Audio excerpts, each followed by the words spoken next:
본문 앞에 나오는 사도행전 3장에 보면 태어나면서부터 걷지 못한 한 장애인이 예수의 이름으로 고침을 받고 회복되는 놀라운 기적의 역사가 기록되어 있습니다. 그런데 그 주인공이 오늘 본문 사도행전 4장에도 등장하고 있습니다. 여러분, 모든 성경은 인간의 사사로운 감정이나 생각을 담은 책이 아니라 철저하게 하나님의 감동으로 기록된 책이라는 사실을 우리는 잘 알고 있습니다. 하나님의 영의 감동을 받은 사람들이 하나님의 말씀을 그대로 적어 놓은 것이 바로 성경이죠. 사도행전 1장, 2장을 쭉 보면 예수님 부활 승천하신 후에 사도들에 의해서 놀라운 성령의 역사들이 많이 나타났습니다. 그렇다면 성경에 담아야 할 사건들이 얼마나 많았겠습니까? 그런데 이 태어나면서부터 걷지 못한 사람의 이야기가 사도행전 3장에도 나오고 그 다음 4장에도 나온다는 것은 보통 일이 아니지요. 이거 우연이 아닙니다. 그러면 왜 성령님께서는 이 사람의 이야기를 무려 2장에 걸쳐서 기록하게 하셨을까요? 그만큼 중요하고 또 특별한 의미가 있다는 것 아니겠습니까? 태어나면서부터 걷지 못한 사람, 참 불행한 사람입니다. 주변 사람들이 이 사람을 매일 성전 미문 앞에 데려다가 내려놓으면 이 사람은 지나가는 사람들에게 구걸을 했습니다. 그런데 어느 날 베드로와 요한이 기도하러 성전에 올라가다가 이 사람을 만나게 되죠. 이 사람은 베드로와 요한에게 손을 내밀어서 동전 한 잎을 요구했습니다. 그때 베드로와 요한이 아주 유명한 말을 합니다. 네가 원하는 금과 은은 내게 없지만 내게 있는 것을 너에게 주겠다. 곧 나사렛 예수 그리스도의 이름으로 일어나 걸으라. 그렇게 명령하면서 오른손을 잡아 일으켰습니다. 그랬더니 그의 발과 발목에 힘이 생겨서 그 자리에서 일어났어요. 그리고 뛰어서서 걸으면서 사도들과 함께 성전으로 들어갔습니다. 그리고 걷기도 하고 뛰기도 하면서 하나님을 찬송했다고 그렇게 성경은 기록하고 있습니다. 여러분, 이쯤에서 이 사건을 통해 우리의 신앙을 한번 돌아보면 좋겠습니다. 제가 여러분에게 자신의 신앙을 진단할 수 있는 몇 가지 항목을 말씀드리겠습니다. 여러분에게 해당 사항이 있다면 마음으로 한번 체크해 보시면 좋겠습니다. 첫 번째로, 이 안준뱅이는 성장하면서 지금까지 남의 도움을 받으면서 살아가야 했던 존재였습니다. 날마다 성전에 오기는 했지만 스스로 나온 적은 한 번도 없었고 남의 도움을 받아야만 나올 수 있었습니다. 혹시 여러분 중에 이런 분 안 계십니까? 내가 예배가 기다려져서 나오는 것보다는 부모님이 가시니까 나도 따라간다. 아내가 잡아 끄니까 마지못해 나온다. 남편이 가니까 어쩔 수 없이 나온다.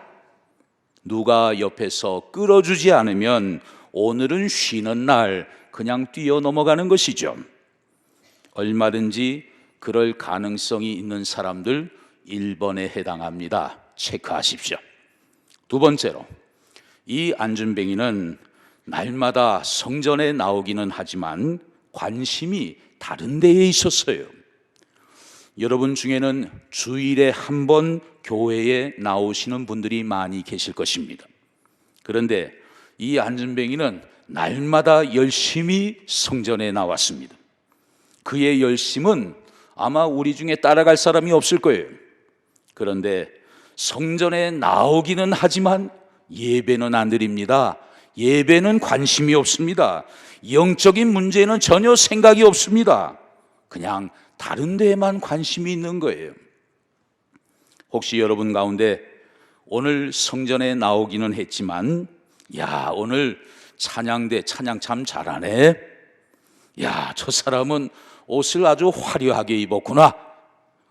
주보에 보니까 지난 주일 헌금 그래도 꽤 나왔네. 오늘 내 옆자리에 그 양반이 이상하게 안 보이네. 뭐 이런저런 일에는 관심이 참 많지만 정작 예배에는 관심이 별로 없어요. 이런 스타일은 2번입니다. 체크해 보십시오. 세 번째로, 본문의 안진뱅이는 불행하게도 태어나면서부터 걷지를 못했습니다. 물론 세월이 지나면서 이분도 성장은 했습니다.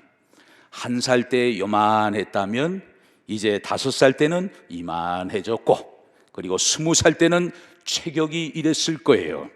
그리고 40살 때는 아마 풍채도 이만해졌을 것입니다. 그러나 걷지 못하는 것은 매일반이었어요. 여러분, 교회에 오래 다녔다고 해서 저절로 영적으로 성장하는 것은 아니죠. 이 안진뱅이처럼 신체적인 성장은 있지만 영적인 성장은 거의 없는 사람, 그런 분들이 바로 3번입니다. 사도행전 3장에 보면 베드로와 요한이 오후 3시경에 성전에 올라갔습니다. 왜 올라갔습니까? 기도하러 올라갔어요. 그러나 안진뱅이는 그런 쪽에는 전혀 관심이 없었습니다. 여러분, 교회 생활을 제법 하신 분들 가운데 한번 생각해 보십시오. 나는 기도의 성장이 있는가? 혹시나 대표 기도 시킬까 봐 겁이 나지는 않으십니까? 제가 예전에 어느 교회 부목사로 섬길 때 경험한 일입니다. 헌신 예배나 특별 예배를 준비할 때 이제 기도를 부탁하게 되죠. 어떤 분은 생각 좀 해볼게요. 그런데 며칠 기다려도 대답이 없어서 전화를 해보면 그때부터 전화를 안 받기 시작합니다. 자꾸 전화를 해서 겨우 통화가 되면, 목사님 제발 기도는 시키지 마세요. 자꾸 그러시면 저 교회 안 나갑니다. 그런 분이 가끔 있더라고요. 집사님 중에도 있고 심지어 권사님 중에도 있어요. 한번 생각해 보십시오. 나는 그동안 기도와 섬김과 봉사의 성장이 나타났는가? 수십 년을 교회에 다니다 보니까 물론 외형적인 성장은 있습니다. 직분이 없던 사람이 집사가 되고 안수집사, 권사가 됩니다. 시간이 지나다 보니까 주변의 분위기에 편승을 해서 그런 면의 성장은 있습니다. 그러나 정말 실질적으로 앉아있던 사람이 일어났는가? 이런 질문 앞에 우리가 한번 자신의 내면을 깊이 살펴볼 필요가 있겠습니다. 네 번째로, 은혜를 받기만 하고 은혜를 끼칠 줄을 모르는 사람. 섬김을 받기만 하고 섬길 줄은 모르는 사람. 봉사를 받는 데는 참 익숙하지만 봉사하라고 하면 그냥 도망가는 사람. 본문의 안진뱅이가 그런 삶을 살아왔습니다. 이런 분들의 관심은 내가 여기에서 무엇을 하면 좋을까, 거기에 관심이 있는 것이 아니고 내가 여기에서 무엇을 얻을 수 있는가, 언제나 거기에만 초점이 맞춰져 있어요.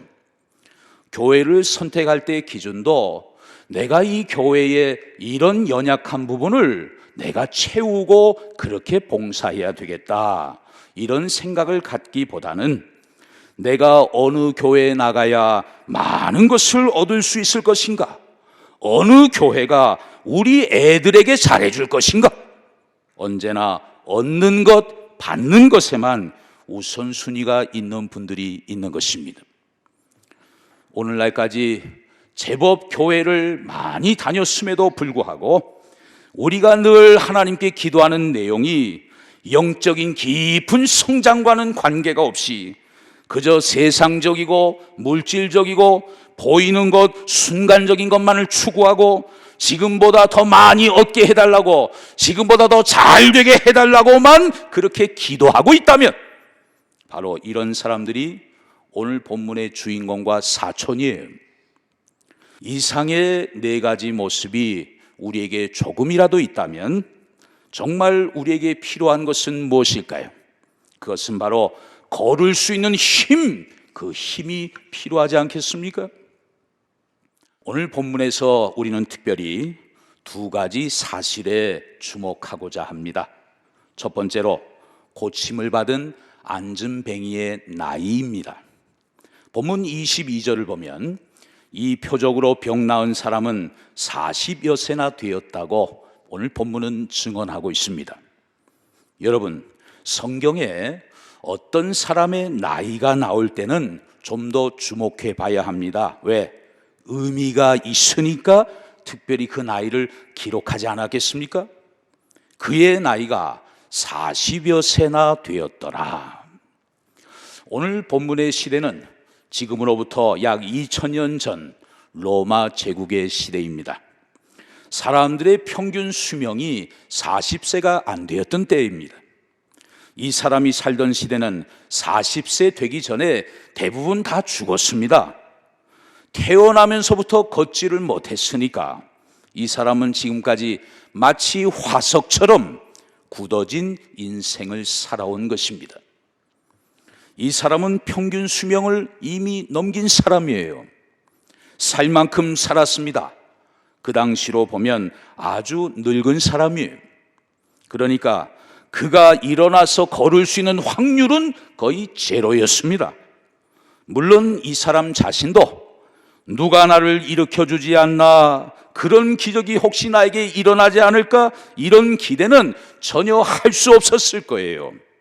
전에는 혹시 가졌을지는 모르지만 이제는 그런 일은 아예 불가능하다고 그렇게 생각을 했을 거예요.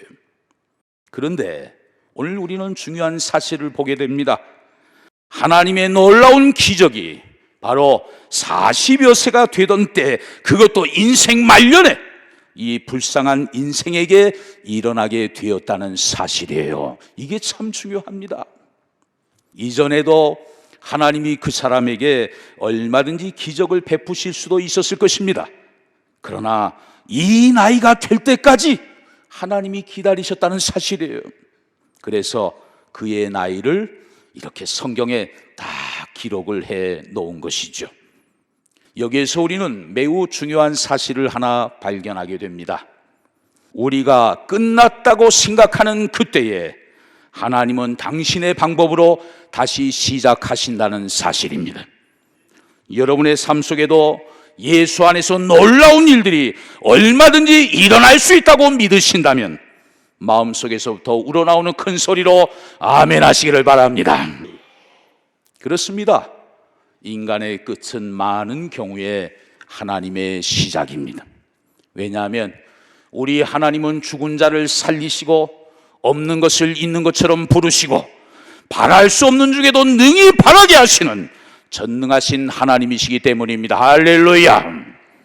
이것이 바로 그의 나이를 굳이 성경에 기록한 이유가 아니겠습니까? 두 번째로 우리가 주목하고자 하는 것은 그의 용기입니다. 평생 걷지도 못한 사람이 어느 날 갑자기 자리에서 일어나 걷게 되었습니다. 이제 자유롭게 어디든지 갈 수 있는 그런 자유가 생기게 된 거예요. 보고 싶은 사람이 얼마나 많았겠습니까? 가고 싶은 곳이 얼마나 많았겠습니까? 또 만나고 싶은 사람이, 하고 싶은 일들이 얼마나 많이 있었겠습니까?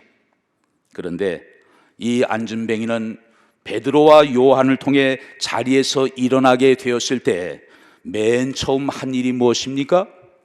사도행전 3장 8절에 보면 뛰어서서 걸으며 그들과 함께 성전으로 들어가면서 걷기도 하고 뛰기도 하며 하나님을 찬송했다고 기록하고 있어요. 이 병 나은 사람은 마을로 가지 않았습니다. 무슨 유흥업소를 찾아가지 않았습니다. 자기 집으로 그냥 돌아가지 않았습니다. 바로 어디로? 성전 안으로 뛰어들어갔습니다. 평생 한 번도 들어간 적이 없는 그 찬란한 믿음의 세계, 그 영광스러운 영적인 세계로 그 사람이 들어간 거예요. 그는 지금까지 늘 성전 주변만 맴돌았습니다. 성전 마당만 밟았습니다. 성소를 지나 지성소에까지 들어간 적이 없었습니다. 그런 그에게 이제 새로운 세계가 활짝 열려지게 된 것입니다. 그런데 오늘 본문의 시점은 그 일로부터 만 하루가 지났을 때의 일이에요. 지금 이 사람이 멀쩡한 다리를 가지고 어디에 와 있습니까? 이게 참 중요하죠. 어디에 와 있습니까? 정말 가고 싶은 데도 많고 하고 싶은 일도 많고 만나고 싶은 사람도 많았을 거예요. 그런데 이 사람이 지금 어디에 와 있는지 자세히 보니까 공회에 와 있어요.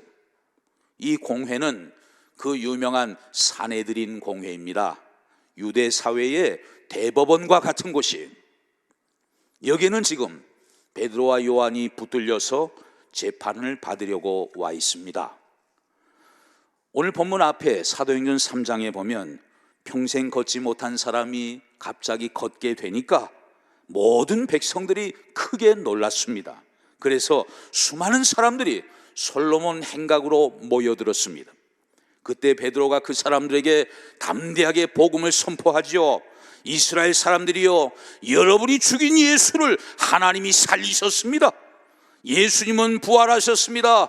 부활하신 예수님의 이름을 믿음으로 이 안준뱅이가 이렇게 낫게 되었습니다. 그리고 부활하신 예수님이 우리에게 성령님을 보내주셨습니다. 거침없이 복음을 전하니까 제일 이 소식을 듣기 싫어하는 사람들이 바로 사두개인들이었어요. 이 사람들은 부활을 부인하는 사람들입니다. 이 사두개인들이 주동이 돼서 베드로와 요한 두 사람을 잡아가지고 산헤드린 공회에다가 세운 것입니다. 이 사람들아, 성전에서 가르치는 것은 제사장들에게만 주어진 권한인데 니네들이 감히 무슨 권한을 가지고 이렇게 사람들에게 가르치는가? 대제사장들이 지금 호통을 치면서 엄포를 놓고 있어요.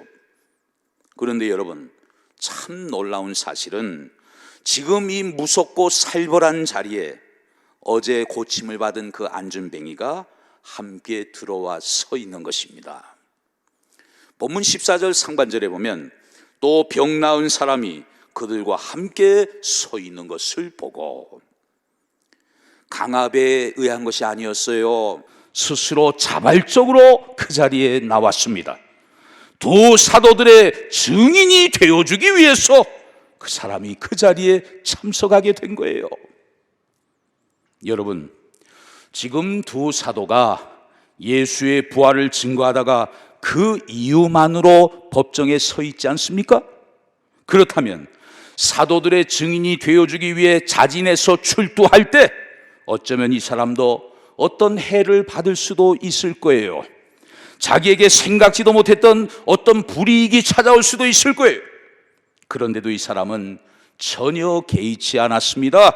조금도 두려워하지 않았습니다.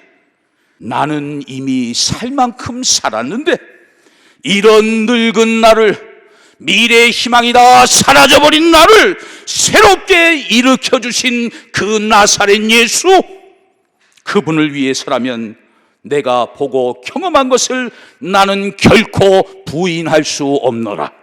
그 진리를 위해서라면 내가 고침을 받고 설령 단 하루 만에 생명을 잃는다 할지라도 나는 당당하게 주님을 위하여 증언할 것이다. 이런 용기가 그 사람을 산헤드린 공회까지 인도하게 된 것이지요. 여러분, 지난 40여 년 동안 안준뱅이로 살면서 그 인생이 얼마나 좌절과 절망 속에 살았겠습니까? 그리고 자기 부모를 얼마나 많이 원망했을까요?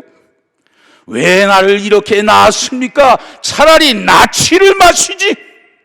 그리고 이 불공평한 세상, 누구는 저렇게 멀쩡히 걸어다니고 뛰어다니는데 왜 내 인생은 태어날 때부터 이 모양인가? 얼마나 자신의 인생을 비관하며 살았겠습니까? 그런 그에게 남에 대한 배려를 한다? 그건 여러분 하나의 사치였을 거예요. 그런데 그날 주님의 능력으로 병이 나은 그 사람은 좀 달랐습니다. 지금 생명의 위협을 감수하면서까지 무시무시한 사내들인 공회에 서 있습니다. 행여 감옥이라도 갇힌다면 40여 년 만에 주어진 이 자유가 박탈될 수도 있었을 거예요. 그런데도 두 사도를 위해서, 그리고 자기를 일으켜 세워주신 예수 그리스도를 위해서 지금 법정의 증인으로 자진 출두했습니다. 정말 대단한 용기가 아닐 수 없는 것입니다. 그 용기의 원천은 과연 누구일까요? 두말할 나위 없이 자신을 일으켜 세워주신 예수 그리스도였습니다. 나를 운명의 사슬에서 해방시켜 주신 그분을 위해 행동으로 나아갈 때 그분이 책임져 주실 것이라는 사실을 이 사람은 확신했습니다. 그리고 그의 믿음과 확신은 조금도 틀리지 않았던 것입니다. 하마터면 이 세상에서 가장 비참하고 가장 가련한 인생으로 생애 마침표를 찍을 수밖에 없었던 사람이었습니다.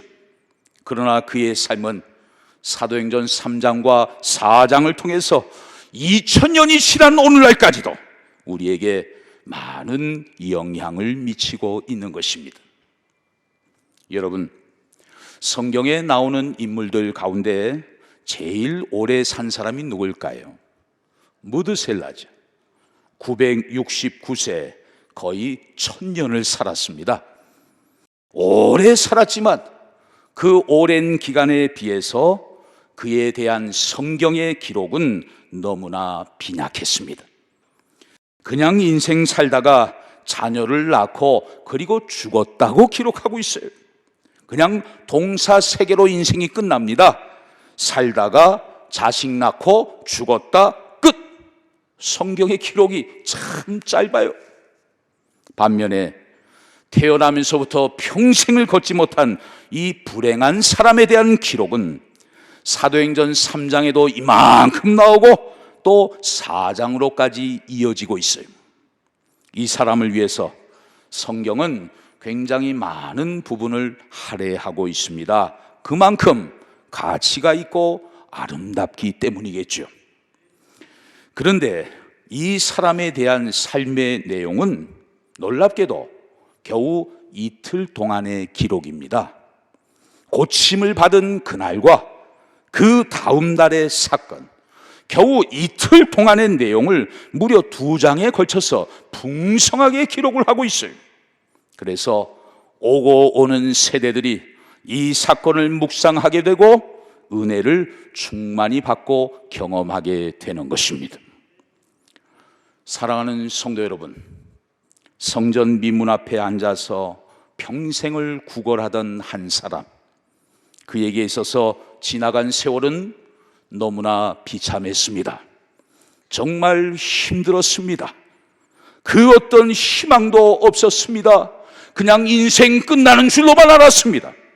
그런데 하나님은 그런 인생에게도 찾아오셔서 갈수록 찬란하고 갈수록 빛나고 갈수록 가치 있는 삶으로 그 인생을 바꾸어 주셨습니다. 설 명절을 보내면서 다시 새롭게 결단하는 마음으로 믿음의 길로 나아가는 여러분 한 분 한 분에게 이 놀라운 하나님의 치유와 회복의 은혜가 성령 안에서 예수의 이름으로 충만히 임하실 수 있게 되기를 주의 이름으로 축원합니다.